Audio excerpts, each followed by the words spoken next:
सभी विद्यार्थियों का स्वागत है मेरे YouTube चैनल पर। आज हम कक्षा 9 की प्रश्नावली 2.1 है उसको शुरू कर रहे हैं, लेकिन उससे पहले मैं इसके जो क्वेश्चंस होंगे उनके बारे में कुछ बेसिक जो नॉलेज है वो आपको दे रही हूँ। अब इस प्रश्नावली का जो नाम है वो है बहुपद। क्या नाम है? बहुपद। ठीक है। और बहुपद में अलग अलग टाइप के बहुपद होते हैं, लेकिन बहुपद एक्चुअल में होता क्या है? तो बहुपदों में हम अध्ययन करते हैं चर और अचर पदों के कॉम्बिनेशन का। चर और अचर पदों के संबंधों का अध्ययन करते हैं। अब चर क्या होते हैं और अचर क्या होते हैं? अचर होते हैं अंकों को, जो अंक हैं इन सब को अचर बोला जाता है, कांस्टेंट, स्थिर रहते हैं। और चर यानी small a, b, x, y, z, ये आपने कई क्वेश्चंस में पढ़े भी होंगे, तो इनको बोलते हैं चर। चर को आप याद रख सकते हैं चल से, च से चर, च से चल। ऐसी वैल्यूज़ जिनके मान हमेशा चलते रहते हैं, बदलते रहते हैं, उनको चर बोलते हैं। और जिनके मान स्थिर हैं, यानी एक हमेशा एक ही रहेगा, दो हमेशा दो ही रहेगा, इसके मान में कभी भी परिवर्तन नहीं होगा। एक्चुअल में इनके कॉम्बिनेशन को बहुपद बोला जाता है। लेकिन अगर आपसे पूछा जाए कि क्या दो एक बहुपद है, तो आप कहेंगे हाँ। लेकिन ये कैसा बहुपद है? तो ये शून्य बहुपद है। कैसा बहुपद है? शून्य बहुपद है। शून्य बहुपद किसे कहते हैं? इसको बहुपद कहते हैं। और शून्य बहुपद किसे कहते हैं? ज़ीरो को कहते हैं। ज़ीरो को शून्य बहुपद कहते हैं। और अगर सिंगल संख्याएं हैं, अंक हैं, जैसे 1 हो गया, 2, 3, 4, 5, 6, इनको भी क्या बोला जाता है? बहुपद बोला जाता है। लेकिन अगर ज़ीरो आ जाए तो वो शून्य बहुपद उसको बोला जाता है। ठीक है। अब देखिए, बहुपद में सबसे पहले 2.1 जो प्रश्नावली है उसमें आपको ये बताना है पहले प्रश्न में कि कौन से जो चर हैं एक चर में बहुपद है और कौन नहीं है। ठीक है। अब बहुपद कौन होते हैं और कौन नहीं होते, तो उसके लिए देखिए बहुपद की पहचान जो है वो किस तरह से होती है। तो बहुपद की पहचान के लिए आपको ये ध्यान रखना है कि कोई भी ऐसा चर अचर का कॉम्बिनेशन जिसमें चर की जो घात है, जैसे ये t हो गया, इसकी घात जो है वो पूर्ण वर्ग ना हो, पूर्ण ना हो, पूर्णांक हो। जैसे इसकी घात, अब इसको ओपन करेंगे तो t की घात कितनी हो गई? आधी हो गई। तो ये क्या है? कैसी संख्या है ये? इसकी घात जो है वो परिमेय के रूप में आ गई, यानी घात जो है वो पूर्णांक नहीं है। या तो घात क्या होनी चाहिए? प्लस में होनी चाहिए, और या फिर कंप्लीट पूर्ण घात होनी चाहिए। जैसे t की घात 2 हो गई, t की घात 10 हो गई, इस तरह से आनी चाहिए। और ना ही इसकी घात जो है कभी भी माइनस में होनी चाहिए। क्या होनी चाहिए? माइनस में होनी चाहिए। ठीक है। दो जो कंडीशंस होती हैं, इनके अलावा जो भी कोई कंडीशन होगी तो वो बहुपद होता है। जैसे आपसे प्रश्न पूछ लिया जाए कि बताइए 3 की घात √t प्लस t √2, तो क्या ये बहुपद है? तो आप लिखेंगे कि ये बहुपद नहीं है। क्यों? क्योंकि t की घात कितनी है? 1/2 है, तो पूरी नहीं है, तो ये बहुपद नहीं होगा। ये 2.1 का पहला जो प्रश्न है उसका तीसरा पॉइंट है। ठीक है। उसी तरह से एक प्रश्न और है y + 2/y। तो इसमें देखिए y जब अपनी साइड बदलेगा, यानी उसको ऊपर लिखेंगे इस तरह से, हर और अंश में बदलाव करेंगे, तो y की घात -1 हो जाएगी। तो फिर माइनस आ गई, तो माइनस वाली जो घातें हैं वो भी बहुपद के अंतर्गत नहीं आती, तो ये भी बहुपद जो है नहीं होगा। ठीक है। इसी तरह से हम देखते हैं कि 2.1 प्रश्नावली जो है उसका जो पहला प्रश्न है उसमें अलग अलग जो पार्ट हैं। पहला पार्ट है 4x² - 3x + 7। तो क्या ये बहुपद है? तो हाँ, बहुपद है। ठीक है। दूसरा जो है वो क्या है? y² + √2 है, तो ये भी बहुपद है, क्योंकि इसमें घात जो है चर की जो घातें हैं वो स्पष्ट रूप से कैसी संख्याएं हैं? पूर्ण संख्याएं हैं, प्राकृत संख्याएं हैं, पूर्णांक नहीं है और ना ही परिमेय है। जब पूर्णांक यानी माइनस में आ जाए और परिमेय में आ जाए तो वो जो है क्या नहीं होता? बहुपद नहीं होता। तीसरा हमने ये कर ही लिया है। उसके बाद चौथा प्रश्न ये है, और पांचवा प्रश्न है x की, ये पांचवा प्रश्न है पहले का, x की पावर 10 प्लस y की पावर 3 प्लस t की पावर 50। तो इसमें भी सारी घातें जो हैं वो कैसी हैं? पूर्ण संख्याएं हैं। कोई भी घात जो है वो पूर्णांक यानी माइनस में और ना ही बटे में आ रही है। तो इस तरह से हम इसको हल कर सकते हैं। ठीक है।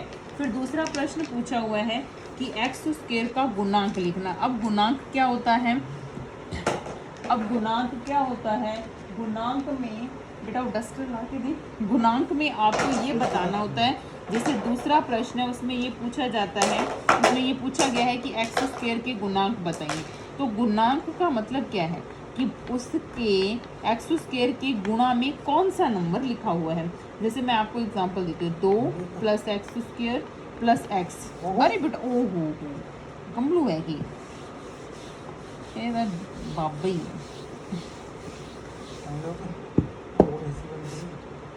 2 + एक्स स्क्वायर। दूसरा प्रश्न है 2 + एक्स स्क्वायर में प्लस एक्स में एक्स स्क्वायर का गुणांक आपको बताना है, ठीक है। तो अब देखिए गुणांक का मतलब समझो पहले, ये एक्स स्क्वायर लिखा हुआ है, इसके प्लस में 2 है, इधर इसके प्लस में एक्स है, लेकिन हमें देखना है कि एक्स स्क्वायर के गुणा में क्या कुछ है, क्या नहीं है यहाँ पर, है ना। आपको दिख रहा है गुणा में कुछ है तो नहीं है, इसका मतलब एक्स स्क्वायर का गुणांक कितना हो गया है, 1 हो गया। आपको 0 नहीं लिखना। फिर दूसरा सवाल है, इसमें लिखा है 2 - एक्स स्क्वायर प्लस एक्स की 3।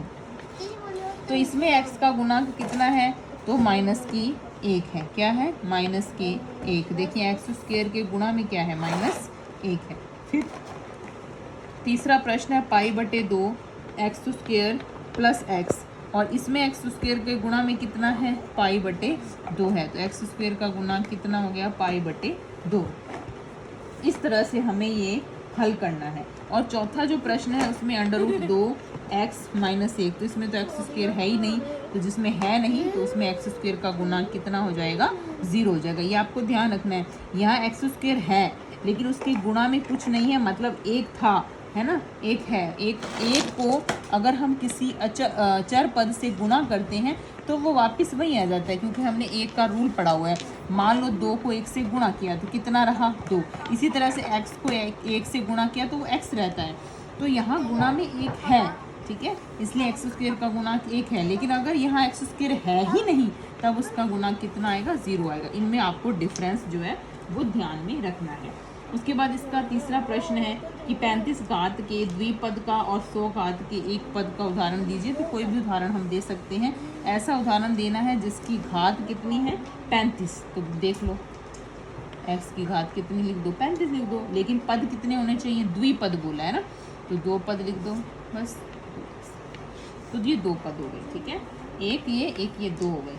फिर लिखा है 100 घात के एक पद का उदाहरण दीजिए। तो y की घात 100, चाहे 2y की घात 100 लिख दो बस। इस तरह से कोई भी उदाहरण आप दे सकते हैं, ठीक है। ऐसे सवाल पेपर में नहीं पूछे जाते हैं। पेपर में सवाल पूछा जाता है बहुपद की घात वाला या गुणांक वाला। ये प्रश्न जो है वो हमेशा पूछा जाता है। मैं कुछ जब अर्धवार्षिक पेपर जो आपके हैं नज़दीक आने वाले होंगे तो मैं आपको अकॉर्डिंग टू एग्ज़ाम ये बता दूंगी कि किस तरह के प्रश्न जो हैं वो पूछे जाते हैं और आपको उनको किस तरह से पेपर में हल करना है। उसके बाद चौथा प्रश्न में पूछा गया है कि बहुपद की घात लिखिए, कितनी घात होगी बहुपद की।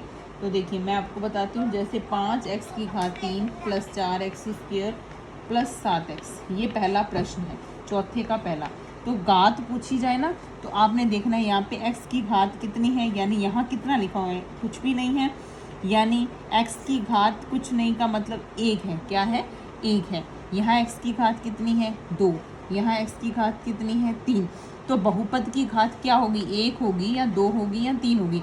तो बहुपद की घात का मतलब होता है कि दिए गए बहुपद की जो अधिकतम घात है, कौन क्या है, अधिकतम घात जो है उसको कहते हैं बहुपद की घात। तो अधिकतम घात कितनी है, 3 है। तो ये उसका उत्तर आ गया। फिर दूसरा प्रश्न है इसका 4 - y स्क्वायर, तो इसमें तो दिख ही रहा है 1 ही है, उसकी घात कितनी है, 2 है। फिर तीसरा प्रश्न है 5t - √7, इसमें t की घात कितनी है, 1 है।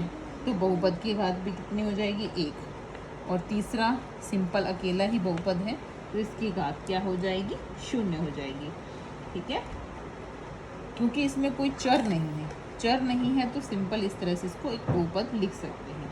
उसके बाद पांचवा जो प्रश्न है उसमें पूछा गया, बताइए कि निम्नलिखित बहुपदों में से कौन से बहुपद रेखिक हैं, कौन से द्विघाती हैं और कौन से त्रिघाती हैं। रेखिक कौन से होते हैं बहुपद, जिनकी घात 1 हो, ठीक है। अब देखिए हम करते हैं, पहला प्रश्न है 5वें का, देखिए उसमें लिखा हुआ एक्स स्क्वायर प्लस एक्स। अब इसमें कौन से, इसमें तो घात कितनी है, 2 है, तो ये कैसा पद है, मैक्सिमम घात देखनी है आपको कि ये कौन सा पद हो जाएगा, द्विघाती हो जाएगा। फिर दूसरे प्रश्न है x माइनस एक्स की घात 3, तो इसमें मैक्सिमम घात कितनी है, 3 है, तो ये कैसा है, त्रिघाती है। कैसा है, त्रिघाती है। फिर तीसरा प्रश्न है y plus y square plus 4, तो इसमें मैक्सिमम घात कितनी है, 2, या तो एक ही है और ये कितनी है, 2, इसकी है ही नहीं, तो ये कैसा हो जाएगा, द्विघाती हो जाएगा। इस तरह से चौथा है 1 प्लस एक्स, तो ये कैसा हो जाएगा, एक घात है, तो ये कैसा बहुपद हो जाएगा, रेखिक हो जाएगा। कैसा हो जाएगा, रेखिक। पाँचम भी रेखिक है, 3 की घात 3 टी है, यानी टी की घात 1 ही है, 3 टी लिखा हुआ है। फिर आर स्क्वायर है, आर स्क्वायर में घात कितनी है, 2 है, तो ये कैसा हो जाएगा, द्विघाती हो जाएगा। फिर छठा सातवां प्रश्न जो है वो है 7 एक्स की घात 3, तो कितनी घात है, 3, तो ये कितना हो जाएगा, त्रिघाती हो जाएगा। ठीक है, इस तरह से आपको 7.1 के प्रश्न जो है वो करने हैं, और ये 7.1 जो है वो आपकी क्या हो गई है, कंप्लीट हो गई, सॉरी 2.1 जो है वो कंप्लीट हो गई है। और 2.2 में हमें निकालने हैं बहुपद के शून्य। क्या निकालने हैं, बहुपद के शून्य ज्ञात करने हैं। मैं इसके भी 1-2 सवाल जो है वो आपको बता देती हूँ।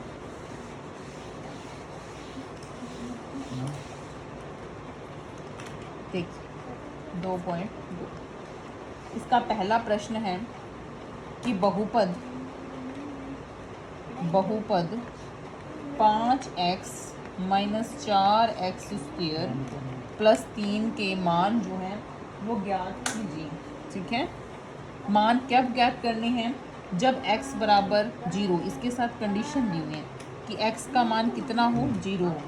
फिर दूसरी कंडीशन है x का मान -1 हो, और तीसरी कंडीशन है x का मान कितना हो, 2 हो।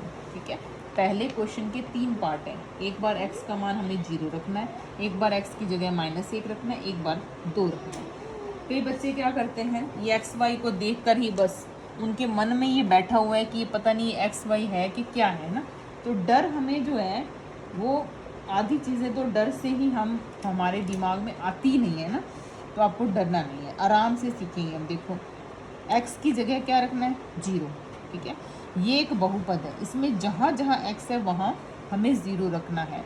और एक बात, अगर चर और अचर एक साथ लिखे गए हैं, इसका मतलब उनके बीच में किसका निशान है, गुणा का निशान है, यानी इन दोनों का आपस में क्या हो रहा है, गुणा हो रहा है, ये आपको ध्यान रखना है।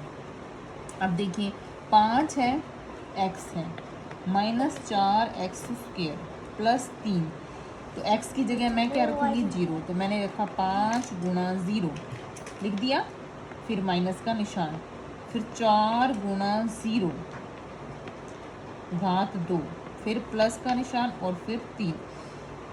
आपको ये ध्यान रखना है कि जब आप 0 से किसी भी संख्या को गुणा करते हो तो उसका उत्तर आता है 0। यहाँ भी 0 से गुणा करेंगे तो उत्तर क्या आएगा, 0, और क्या बच गया, 3, तो क्या उत्तर आ जाएगा आपका, 3 आ जाएगा। बहुत ही सिंपल है, देखो है ना, हो गया। सभी बच्चे एक बार इसको नोट कर लें अगर किसी को करना है तो। उसके बाद नेक्स्ट देखिए, x की जगह -1 रखना है।